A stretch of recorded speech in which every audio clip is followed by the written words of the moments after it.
I'm James Brierton, and welcome to an all-new live edition of the Carolina Weather Group for this June 16th, 2021. Taking a live look right now at Charleston, South Carolina, where things are a bit calmer than they have been in recent nights. If you've been with us online, whether on the Carolina Weather Net, our nonstop channel, or following us on Facebook or Twitter, you know that just in the past week alone, Charleston has experienced two more of their now infamous flooding events.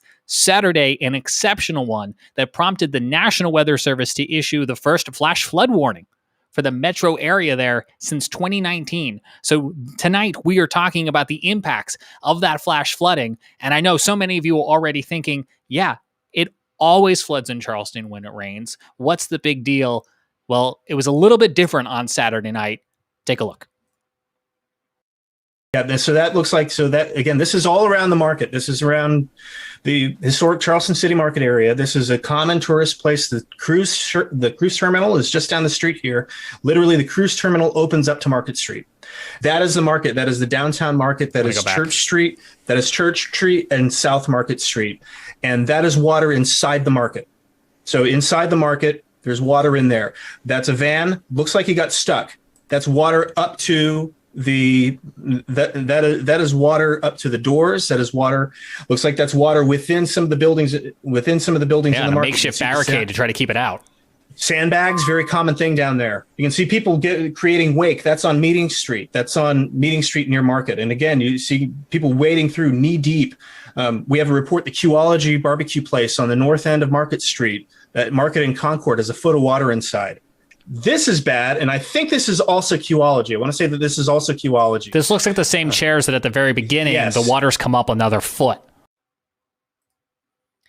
And it was an incredible night, one that featured not only flooding in the streets, flooding of the market, flooding of businesses, but left people doing what has become all too typical down there. Take a look at these pictures.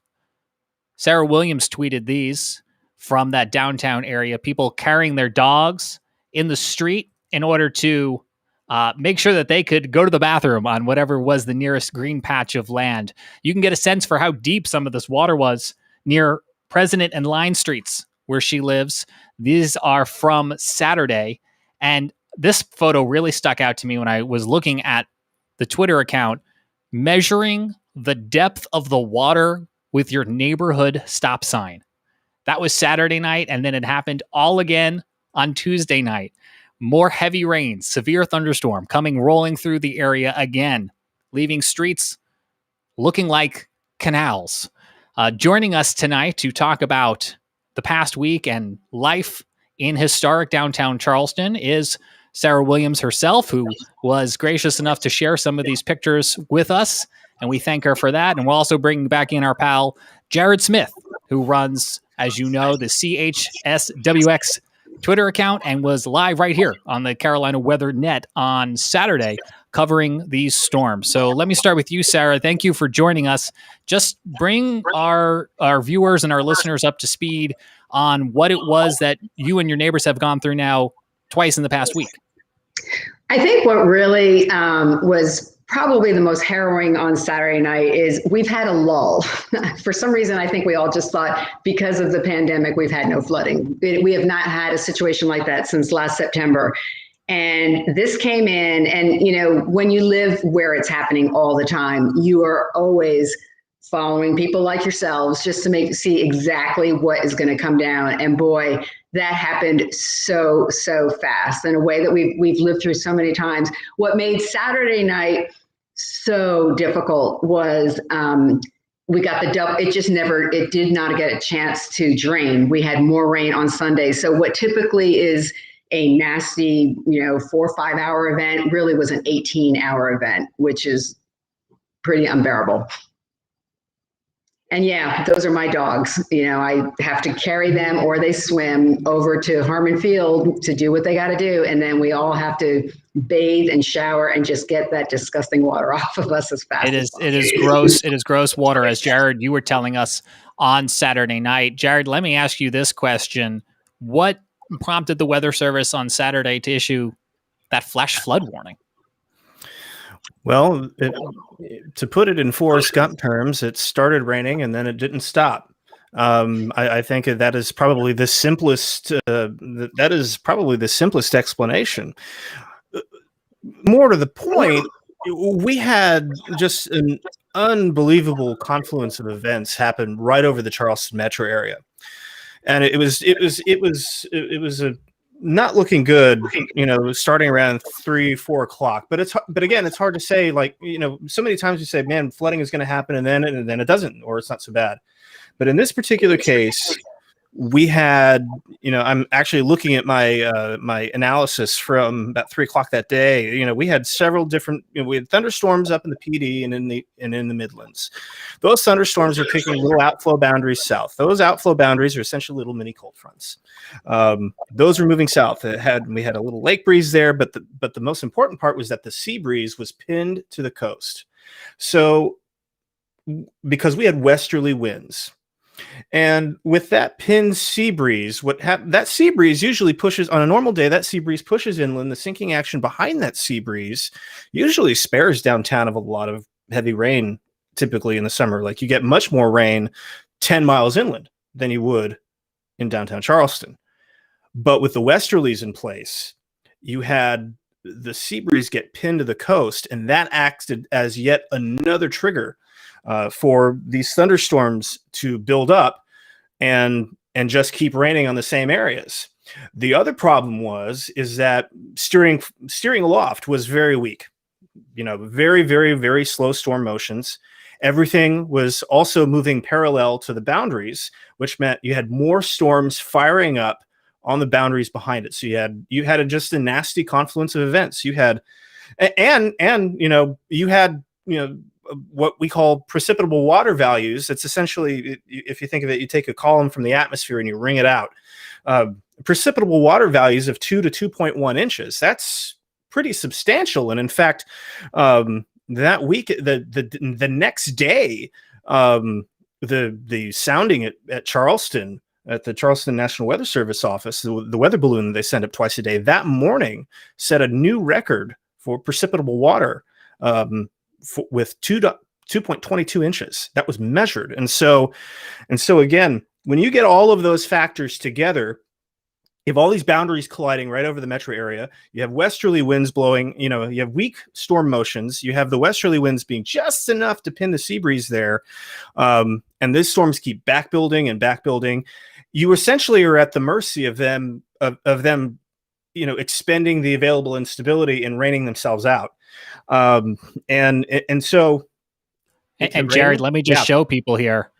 This is the radar estimated, not what was measured by a bucket, but what was measured by radar on Saturday night, over 6 inches in some places in downtown. So this was a lot of rain.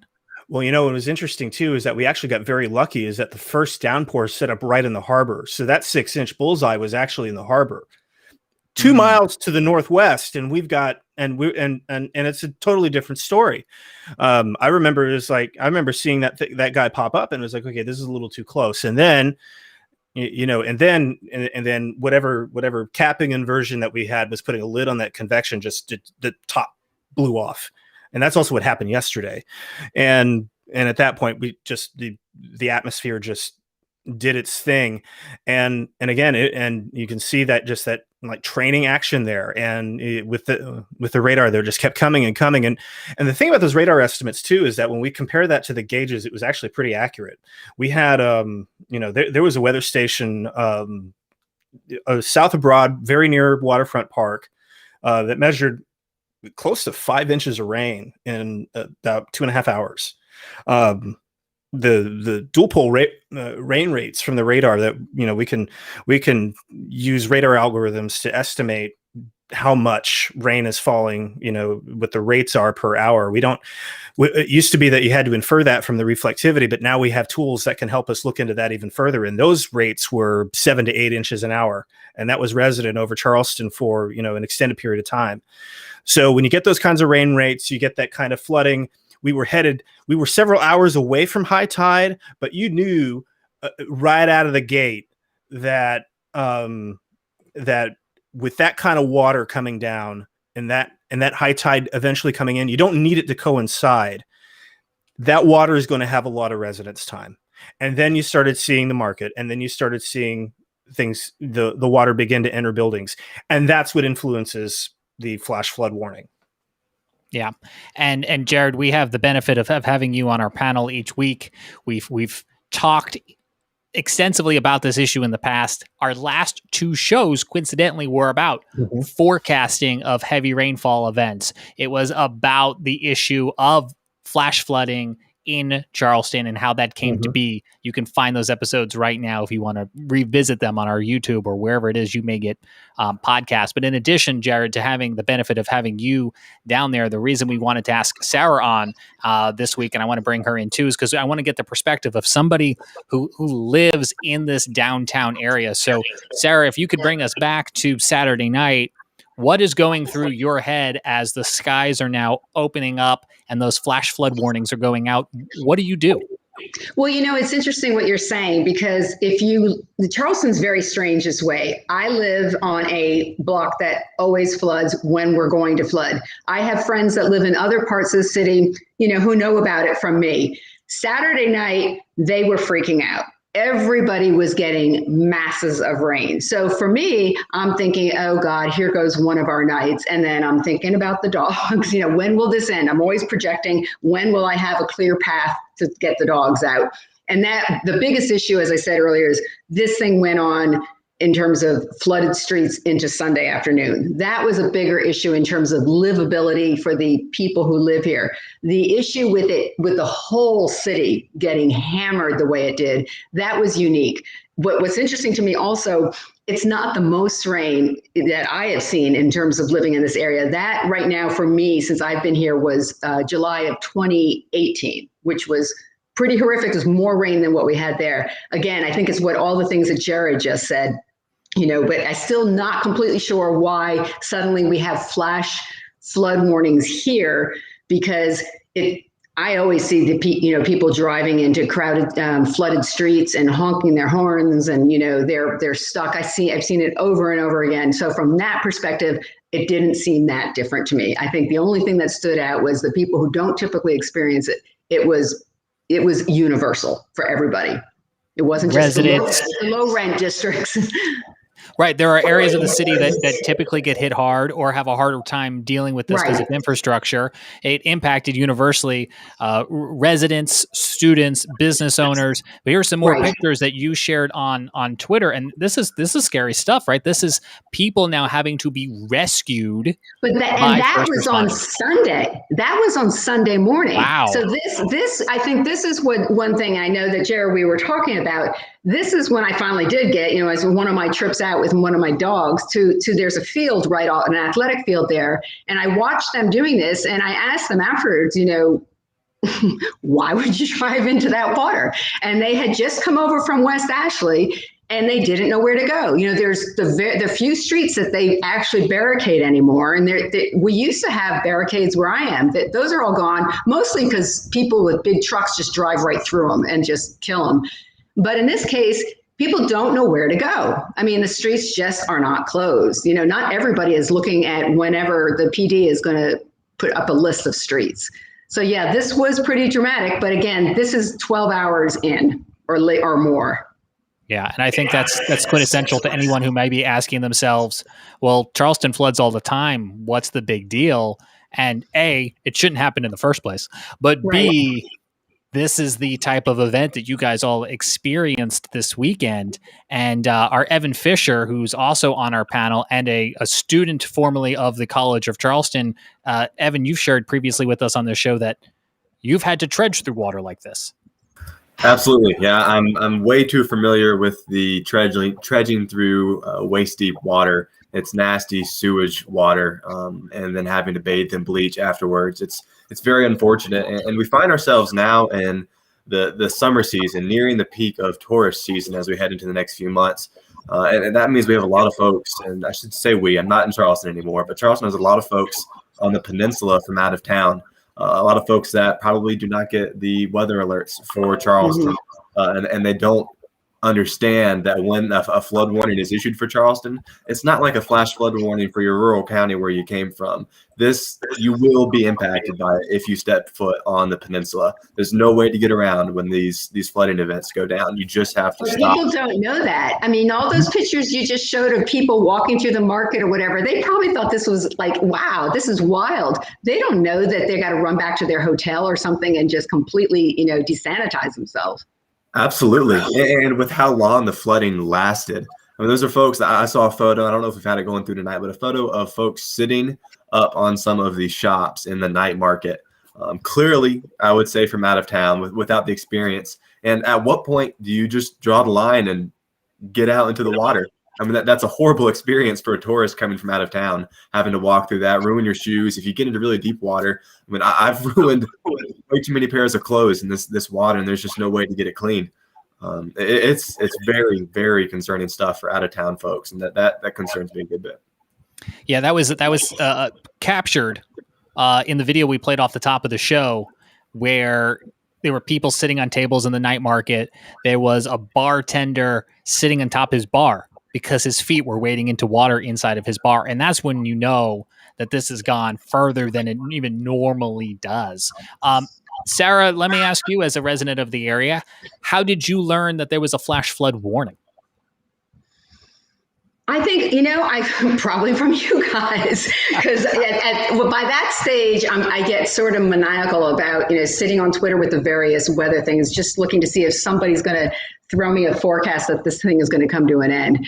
The other thing, it's interesting, again, listening to what you're saying, because for people who live in these neighborhoods, none of us are out driving our car. Our biggest concern is, did we get our car out fast enough, and out to across where that one street, you can go half a block down and you're fine. But where I am, if we didn't get our car out fast enough, I'm on texting back and forth with all my neighbors thinking, is it too late? Is it going to be 2018 again and all the cars on the block are going to be ruined? It's the people who are getting stuck and out there. It's not neighbors just deciding I'm going to go out and go have dinner.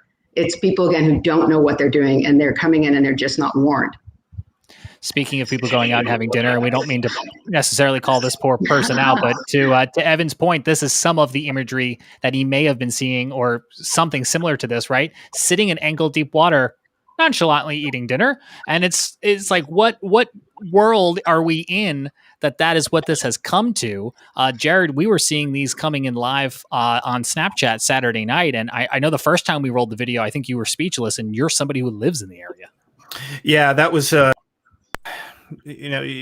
Charleston, we're going to do things like that. Like a few years ago when we had one time there was a flood that flooded the market, we had a guy kayak through it. So Charleston is interesting as far as how we go about reacting to these things, but still somewhat stunning. That does not seem appetizing to me. I can't speak for anybody in the video there, but it was, again, it's one of those things that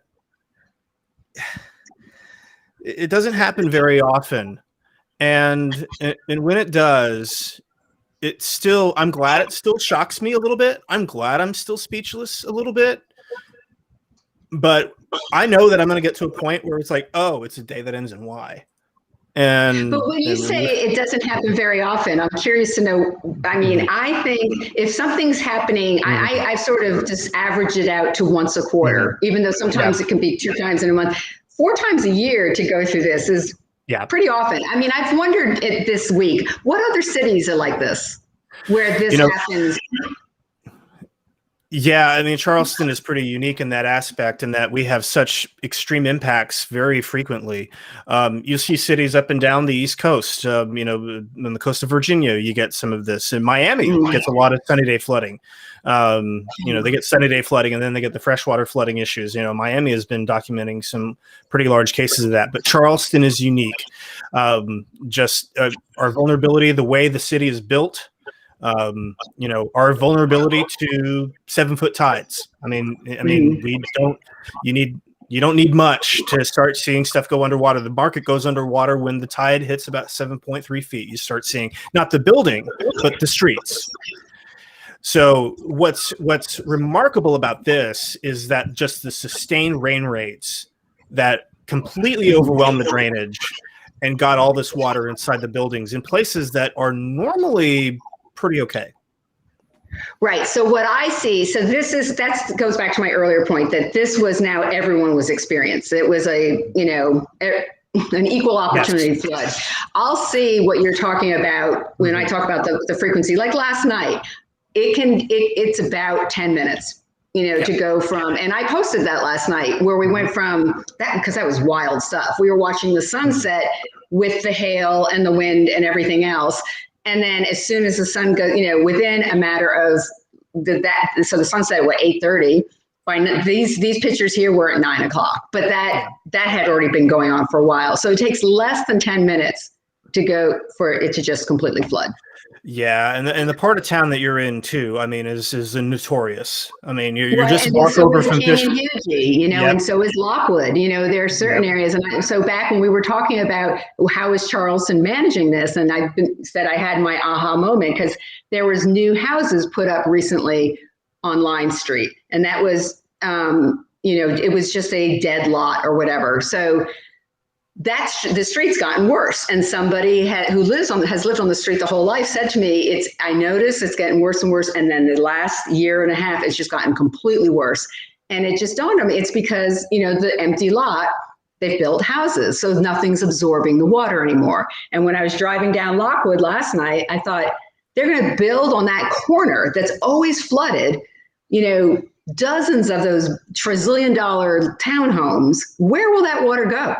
If it's not going to be absorbed anymore, unless they're going to get some big, fabulous, pipe system that we're all being promised up here, where does it go? The ground can't absorb it anymore. So it just pushes more water into to the rest of the city that can't handle it. We've got Frank Strait on the screen. We'll go to him in a second for some commentary on tides. But Jared, let me see if you can help Sarah answer at least what's being discussed, even if we don't, in our capacity, know the answer. I know the Post and Courier did some articles and you reviewed those before the show. Could you just summarize a little bit for us, Jared, on what the city is looking at and considering? It is amazing that it took this long. And I'll start there. And that's where my editorializing will end. But I think that's a pretty universal.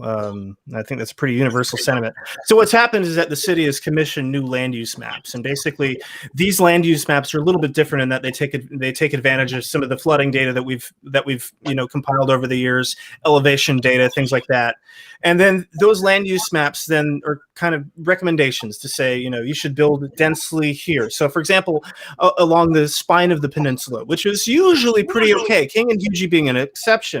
But along the spine of the peninsula, you probably want to concentrate your most dense building there because it can take it. The edges of the peninsula, when you start getting into the marsh, you start getting into the landfill around the marsh a little bit. And by landfill, I don't mean trash. I mean just you're filling in, you're literally filling in land. That's when it starts to get a little sketchy, and that's when you might want to consider building less. And so the thing with the land use maps is that they're recommendation. They're not policy. They're not gospel. These recommendations are going to be potentially going to be incorporated in the city's 10-year plan. So the city is working on a new comprehensive 10-year plan right now. This covers all the things, but it will cover flooding very closely because as Sarah, as your neighbor has noticed, it has gotten a lot worse, a lot faster. It escalated so much. And so the city is starting to look into that obviously much more closely. Again, we could have seen this coming about 10 years ago, but hey, I mean, it might be getting done now. From that 10-year plan, in a couple years, new zoning regulations may then come about. And the city is looking to incorporate this data, this elevation data, this flood prone data to say, okay, let's consider zoning this off to not build, say, too much around the edges of the peninsula. Let's not do something on Lockwood anymore. Things like that. Let's move that into higher ground, like such as, along Sam Rittenberg in West Ashley. I'm in West Ashley. So over here, we can take it a little bit better, not to say that we don't have our problems. But, trying to identify these things and then trying to get and the other thing too is that you got to get the political buy-in on this stuff. And that's going to be very difficult. Charleston is a very hot market. There's no doubt about it. And so, there's going to be, this is going to be kind of a protracted thing. But in the meantime, unfortunately, what's got to happen is that there's got to be, continued investment in things like, those maybe getting contractors to show up on Sunday would be a start. It was something that was pointed out in the article, is that the contractors for pumping out stormwater do not run on Sundays. They're not open on Sundays. Well, and so when it never rains on the weekends. Never rains on the weekends. So when it flooded, you don't have people go to the ER or anything else, at NUSC on the weekends. Well, yeah, and that's the other thing too. I think the thing that everybody needs to keep in mind too, if you're not from Charleston, you might think that we're absolutely nuts for this, but in fact, our hospitals are built in one of the most flood-prone places in the city. Yeah. So if there's a flash flood in downtown Charleston, and you're trying to route critical patients in, you're either driving that ambulance through a foot or so of floodwater, which is a very bad idea, or you're having to route them to hospitals way out in West Ashley, and that's not, that's not trivial, because traffic gets snarled. And so I believe that the city is going to start reckoning with some of the planning decisions. And again, these are planning decisions that were made well before any of us were around. I think that's the other thing too. Charleston is an old city. And so we have to deal with a lot more legacy than a lot of other places. So trying to adapt that, you have preservation people, you have people who are very, very adamant on preservation, all that. So it's going to be a very tough battle ahead to do anything administratively about this.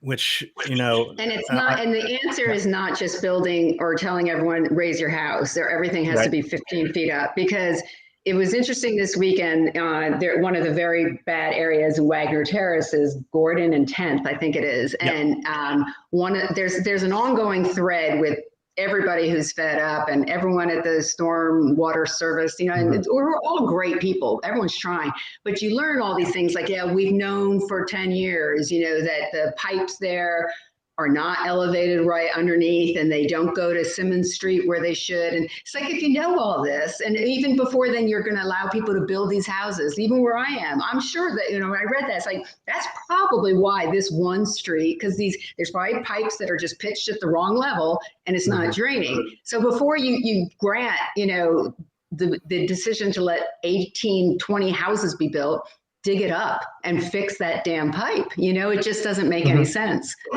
We're all waiting for them to turn on this great big pump station, which even now I don't even know anymore. It's right in front of me, but I really don't know. What will that be like on Saturday night after that thing is turned on? They told me, they literally, I sit there and I maintain the yard that has it underneath. And they said, those rainstorms, it can't help a hurricane. It can't help a Hugo. But the rainstorm, those situations you're saying, that will change dramatically. But will it? I don't even know anymore. Sarah, before we let you go, let me ask you, and I don't know if you own or rent, so answer this however you'd like, but does this issue of flooding in your neighborhood impact your planning on whether or not you stay where you are long-term? 100%.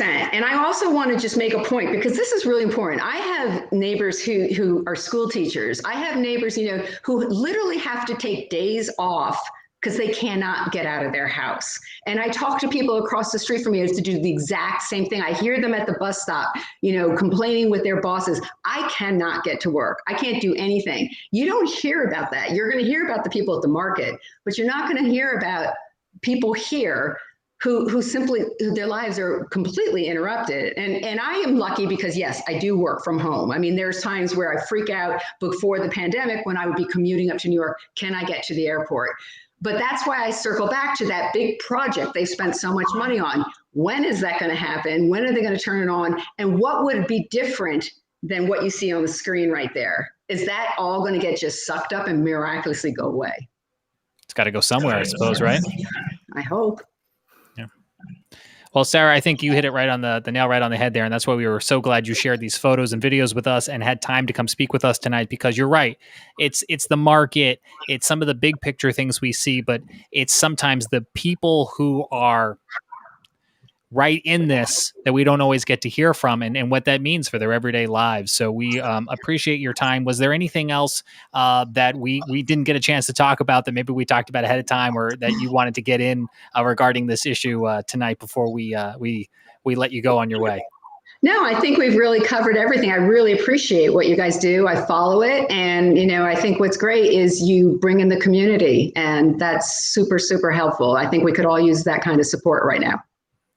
I appreciate that very much, and your time as well. As we were talking, I'm thinking about previous conversations our listeners and our viewers may recall, in Horry County, South Carolina, with what the community is facing there with river flooding. So there's other examples of this too, outside of just Charleston. But I think hearing from you tonight, Sarah, reminds us, folks like myself who hear about this on a broad level but don't really know street level what the situation there is. Charleston, I know I learned a good bit from you tonight, so I appreciate your time. Thank you. Thank you for having me. Let's bring in Frank Strait, who I know had a note about the tides there in Charleston you wanted to get in, Frank. That's right. It's getting to the point for the folks who live in and around Charleston that you have to keep up with the tide situation as much as the weather, because really anytime you get both heavy rain around the time of high tide, you're going to deal with flooding. In fact, you don't really need even the rain.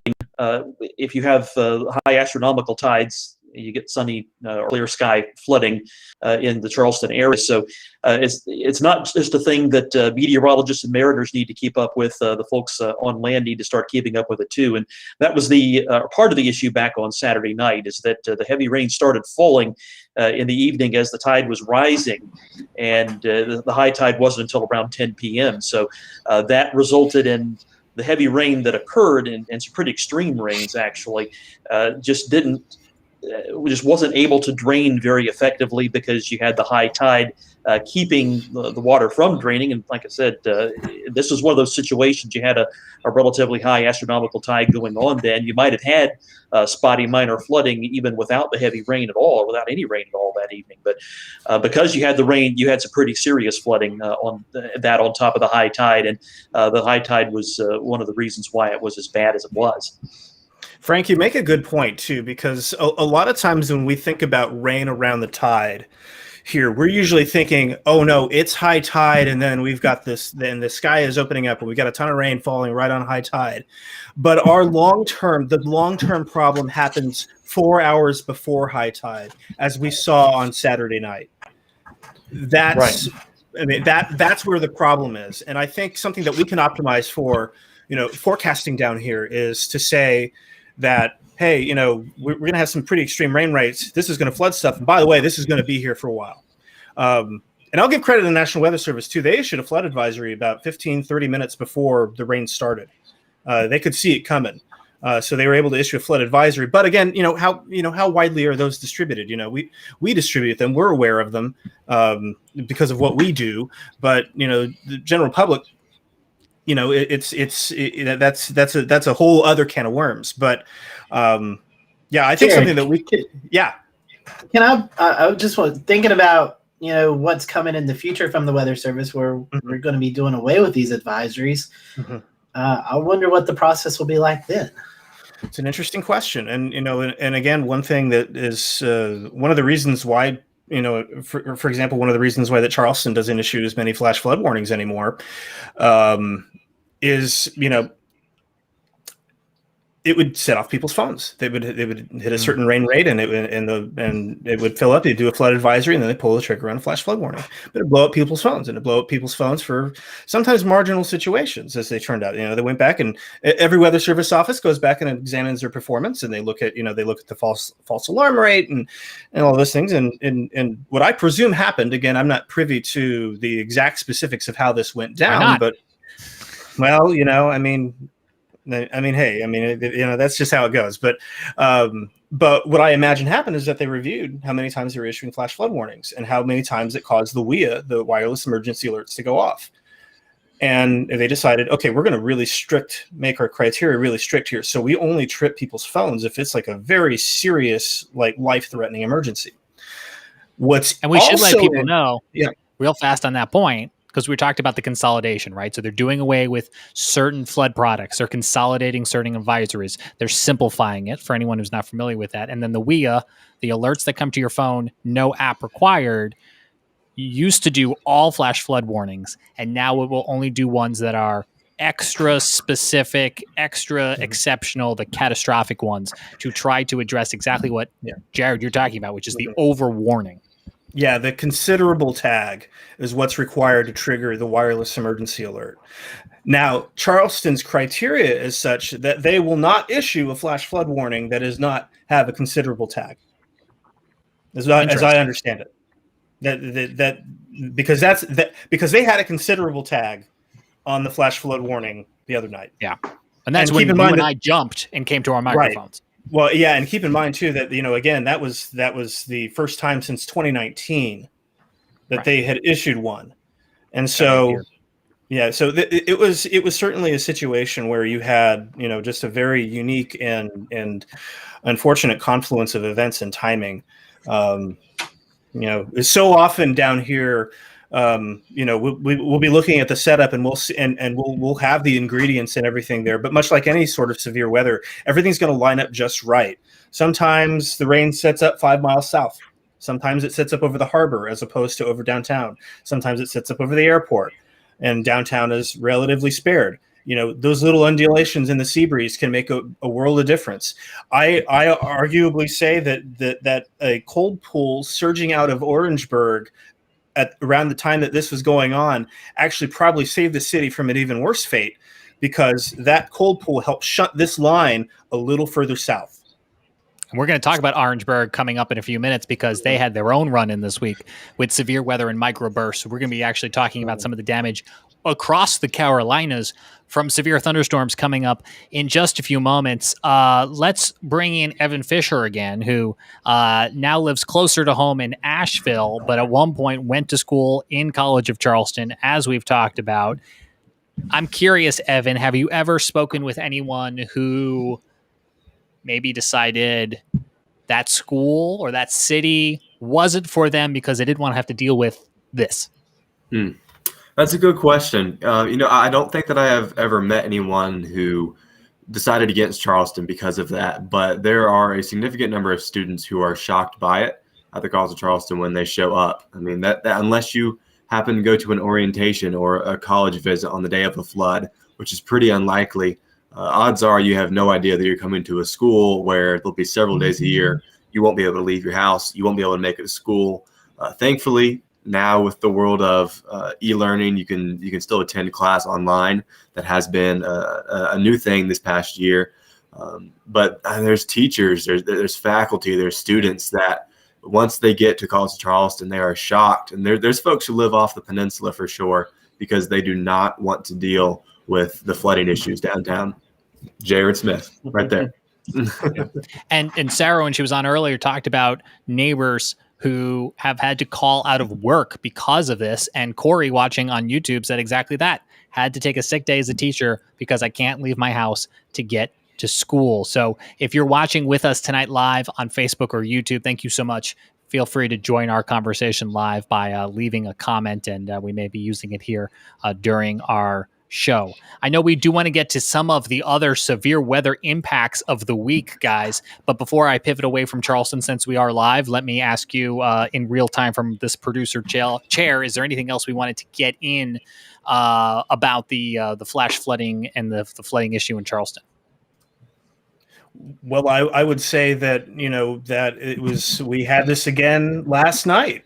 And we had this again with other severe weather coming along with it. And just the pattern has been such that it has been prone to this. And so, again, it's one of those things where, maybe it wasn't at the magnitude that caused to trigger a flash flood warning, but it was still very disruptive, as Sarah showed us in her videos.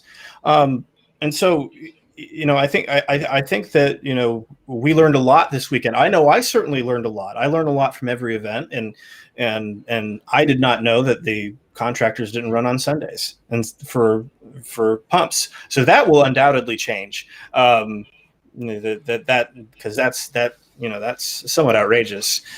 So that'll undoubtedly change. But again, this is just an increasing fact of life, and this is something that we can, a lot of people, when you try to bring this up, they bring up, they bring up climate change debate, and then we get into the weeds of, well, why is this happening? Well, let's, when it comes to flood resilience, I think that we should, obviously that's an important discussion, but the more important discussion with flash flood resilience is it's happening. So let's just start there. What can we do to live with it? And there is a lot of discussion going on in Charleston right now about what life looks like here. If we accept it. Mm-hmm. Yeah, and that does bring me right back around. Again, I mentioned it earlier, but Horry County and Scotty, I know you've talked to April there in Horry County. Whether it's water that's falling from the sky or coming downstream or maybe coming on shore, or in Charleston's instance, the Littleville 3. Scotty, could you just summarize for folks who maybe aren't familiar with what Horry County has been experiencing, what we've talked to April there from Horry County Rising about? Yeah, so a little bit of both. What Frank was talking about earlier with the tides, we see a lot of flooding in Cherry Grove, Garden City, South Carolina. But a lot of the major flooding that we see, especially just off the coast, so we'll say in Conway, Socastee, areas like that around 707, Highway 707, Highway 9, is the flooding that takes place upstream up into the Lumberton area in southeastern North Carolina, and it all flows down into the Horry County area. And with so much development, as Horry County is one of the most booming places for people to move right now, there's so much land that is being cleared off and paved that all this water has nowhere to go. And so there's neighborhoods in Horry County that continuously 3, 4, 5 times a year get flooded out, and it takes a while for that water to recede. So Horry County knows there's an issue there, and was with all local municipalities. It's always a debate on who's responsible for what. So April and her team there, Horry County Rising, has brought together this whole group of people, and they're really demanding change. And I believe with the progress that they are making, that they will start to see that soon in Horry County. But again, it doesn't have to rain in Horry County. It could rain upstream, and you get flooding from Fayetteville into Lumberton, and eventually that's going to flow into Horry County. And where it may be sunny the entire time, they're still dealing with flooding. And when I talk about flooding, we're talking 3, 4, 5, 6 feet of water in homes.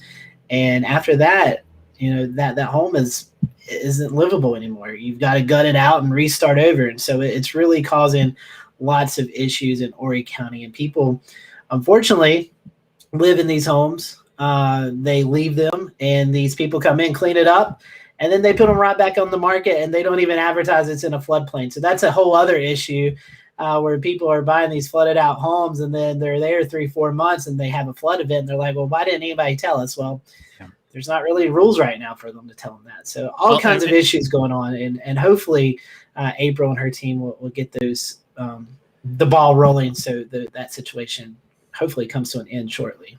We had Michael Laundrie on from FEMA earlier this year, and he was talking about their relief programs. And in certain instances, instead of giving you money to rebuild your house, they're going to give you money to leave your house and go someplace else, because, battling Mother Nature, battling situations where, again, as you've seen on our show, we'll cover flooding, heavy rains in Charlotte or up in the foothills where Scotty is, or in the mountains. And then we're covering it for days because we're watching all of this water try to balloon its way out of the watershed until it eventually gets to the coast. Which you talk about, James, and we may mention it later on, there's a tropical system that could be brewing and eventually take a track through Western North Carolina, where we could see, from drought conditions to flooding again. As we know, those tropical systems that like to track the Appalachians, they always overproduce in the rainfall department. And then we could see that flooding go downstream, affect the areas in southeastern North Carolina down into Horry County. And Jared, I think you guys, it may not be as bad for y'all, but y'all still get some of the effects of the flooding upstream as well. Sure, and and again, the upstream flooding honestly is something that a lot of our inland communities have to deal with more than anything else. But yeah, we're gonna feel this moisture. I mean, we're gonna get the moisture is gonna surge right back up here. Maybe not to the degree that it will in your neck of the woods, but we'll certainly feel that, and we're gonna see some increased shower and thunderstorm chances coming back into our forecast around Sunday. Well, let's talk. I'm sorry. Did you have another thought on that? I was just gonna say it's mid-June. We're normally not talking about situations like this until mid-August. I feel like it's a little early, but if the 2020 hurricane season has told us anything, it's to expect the unexpected. And here we are. At least it doesn't look like to be a strong hurricane, maybe just a weak tropical storm. But as we say, wind is wind. Well, rain is rain, and a lot of rain will cause a lot of flooding. So, well, that, sir, is what we call a segue. Yeah. Wind is certainly wind, and we had some severe thunderstorms roll through the Carolinas this past week, causing damage from the winds produced by thunderstorms. You know, we tell you that when you see a severe thunderstorm warning, yeah, sure, they're a dime a dozen, but there's a reason that they have warnings, and it's because of damaging wind and damaging hail that we'll show you in just a moment, including this in Orangeburg counties. I think, is it Evan Fisher who's going to tell us about this, if I'm not mistaken? I got it. Oh, I'm sorry. Go ahead, Scotty. Yeah, so actually, James, and we'll talk a little bit about this. This is actually determined to be a macroburst, and we'll talk a little bit about the difference between micro and macro here in just a second. But this occurred yesterday, Tuesday, June the 15th, 2021, and this was in the Orangeburg area. And Calhoun County area in South Carolina. This was a 60 to 80 mile per hour wind, along with nickel to golf ball size hail that moved throughout Calhoun County into Orangeburg County Tuesday evening. The storm downed numerous trees, power lines that actually hit the high school here, or that you are looking at. The roof off of the high school damaged parts of that. Lake Marion High School, that is, and several air conditioning units also receiving damage as well. The storm uprooted several trees around the school and damaged a lot of property around there. And the estimated winds today from the storm survey was anywhere between 80 to 85 miles per hour, James. And these winds, they put it in the storm survey, these winds are capable or comparable to an EF1 tornado. You would look at that and you'd be like, hey, man, a tornado hit there. It looks like tornado damage. Yeah, wind is wind. If it's blowing in a straight line, it's going to create just as much damage. So this 80 to 85 mile per hour winds, thankfully no one at the school during this time, so there was no injuries, but just goes to show you these severe thunderstorm warnings definitely need to be taken serious. Well, we can actually see some of this wind in motion with a different microburst. Is this the one I'm going to Evan for? I think I've got both of them. You got Morehead City. All right. So, Yes. Scotty, here's the video that Morehead City put out. Different storm, same impact. What are we looking at here? Yeah, so this is some hail. This is actually what they classified a microburst, and we'll talk about that just as soon as we get done talking about this storm survey. We'll talk about the differences. But again, this was in the Jones County area in North Carolina. This was surveyed by the National Weather Service there in Morehead City, Newport. And you can see this hail and the wind and the rain, 60 to 70 mile per, 75 to 80 mile per hour wind with this storm, both storms. One storm created damage of about a mile in a path, and the other microburst created damage about a half a mile wide. So two of those, as you can see, wind and wind-driven hail, as well as heavy rain and very gusty damaging winds. And again, this is indicative of those EF0 tornadoes.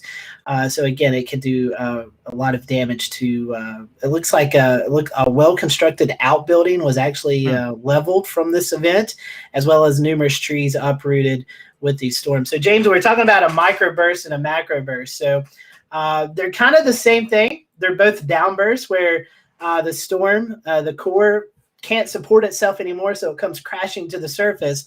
But the only difference is a microburst is I got it written down here so I don't get it confused. 2.5 miles or smaller, the damage path. So that's a microburst. Think of it as a small scale. Macroburst is more than 2.5 miles, the damage spread. So the one in South Carolina was a macroburst because the damage path was more than 2.5 miles. These storms here in Jones County in North Carolina was a microburst, and the damage path was less than 2.5 miles with those storms. So that's the only difference. Same thing. Wind is wind. Lots of damaging wind. It's just based off of the damage path. And so the microburst is a smaller path, the macroburst a little bit larger. But again, 70 to 80 mile per hour wind, and that can definitely do some damage, as we've seen in the pictures and the video here, James. Yeah, another video. It's the other thing that is a prereq to a severe thunderstorm warning. It's either 60 mile per hour winds and or quarter size hail. That's a lot of hail.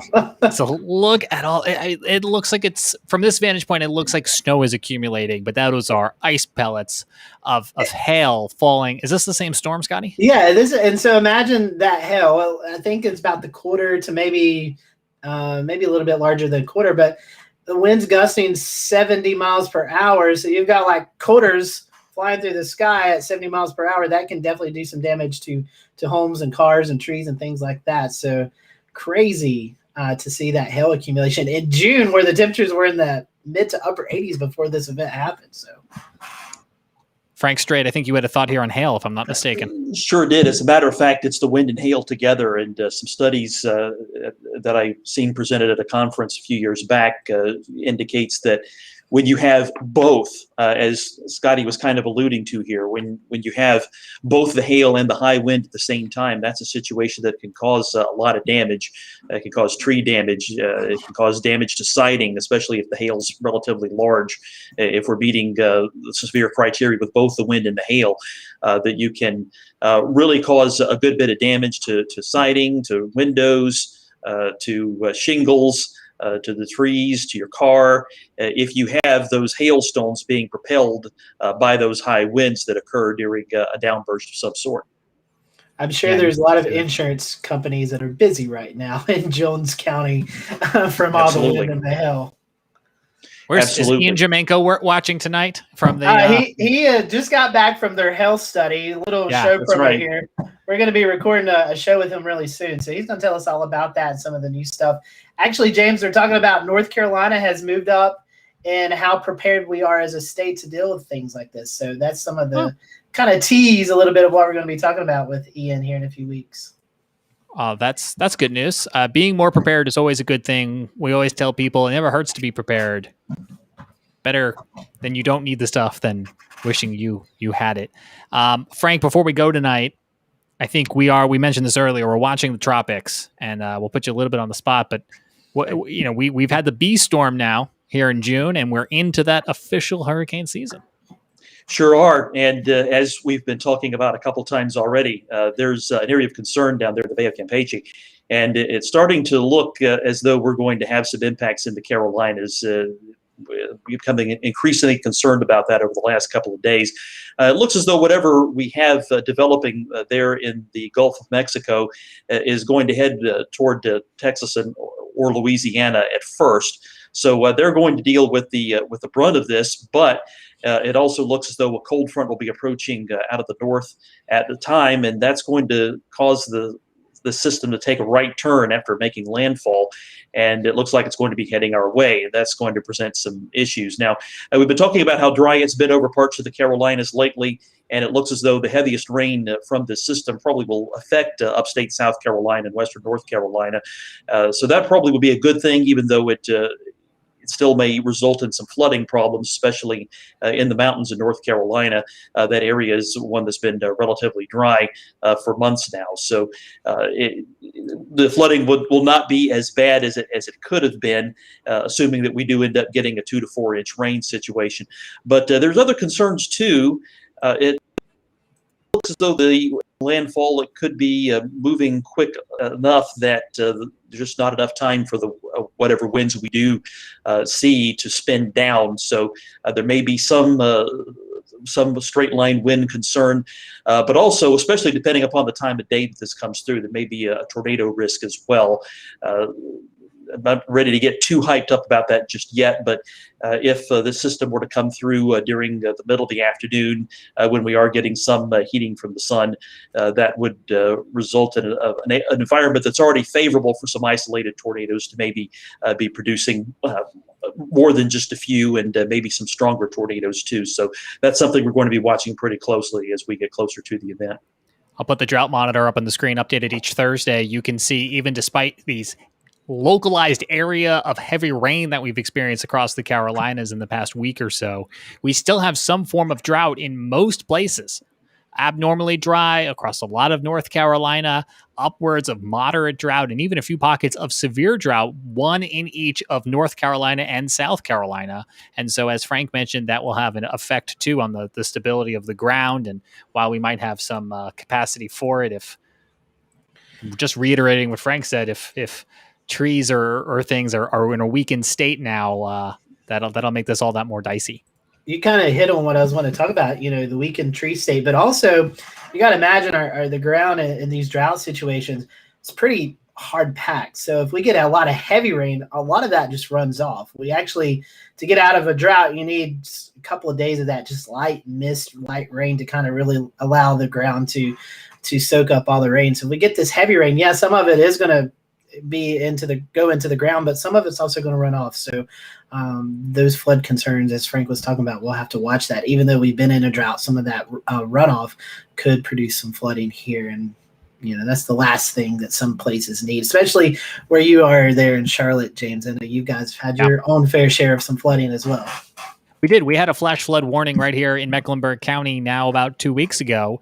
And, it was some of the typical spots that do flood, but still enough that they did issue a flash flood warning for portions of southwestern Mecklenburg County, including Matthews and Charlotte. And, we have a network here that I've become pretty familiar with from the county and from USGS of how they can monitor these things. They make the gauges available. They make the cameras available, some of which we share with you here in the Carolina Weather Group. But, the storms that we saw over the past week are just a reminder that while we're in a drought, if you get one of these thunderstorms that just pops up and then just sits. I mean, we were looking at storms that were moving maybe 10 miles an hour. It's just dumping all of that muggy summertime humidity, liquefying it and dropping it down onto you, just like Jared was talking about at the beginning of the show with what they saw in Charleston. And once you twist that wet paper towel, it's all over. Yep. So hopefully we can avoid those flooding situations with this. But I think it's to say, hey, it's time to wake up a little bit our brain. It is hurricane season, so just another thing we're going to have to keep our eye on as we go throughout the next few months. Absolutely. Anybody else have any closing thoughts before we wrap things up tonight? I'm surprised Evan's not talking about how chilly, in my opinion, it's going to get tonight. Chilly. 58 at my house this morning up in Polk County. Chilly. It was nice this morning. Before the show, Scotty was talking about it feeling like fall. Well, I wouldn't go so far as to say fall, but it is. Listen, cool. low 50s in June is chilly to me. I slept with the windows open. What was the low grandfather this morning? 49 on Grandfather, 44.4 on Mount Mitchell. Jared in Charleston's like, what are y'all talking about? It's look. If I get a dew point below 68 in June, which looks like is a possibility over the next couple of days, I'm a happy guy. I mean, Jared, we like having you down there, man, but you want to come inland a bit. I like to sweat. It's fine. You got friends up here. That's all I'm saying. I know. If I need to get away, I know who to call. Evan may know a little bit, but I think some dew points in Western North Carolina tonight could get into the 40s. So I mean, it's a very dry setup. I think it'll probably be cooler tomorrow morning than it was this morning. By the way, Mount LeConte, Tennessee, 42 this morning. Oh, wow! I didn't check that one. Nice, good find, Frank. The Mitchell is sitting at a 46-degree dew point right now, so they're going to push for the mid 40s, low 40s again tonight. Yep, counting on them. Well, guys, I appreciate you guys joining us for this live episode of the Carolina Weather Group. To our panel, thank you. I know some of you are doing a doubleheader tonight. You had a pre-tape before this, so busy night for you all, and of course to all of you at home.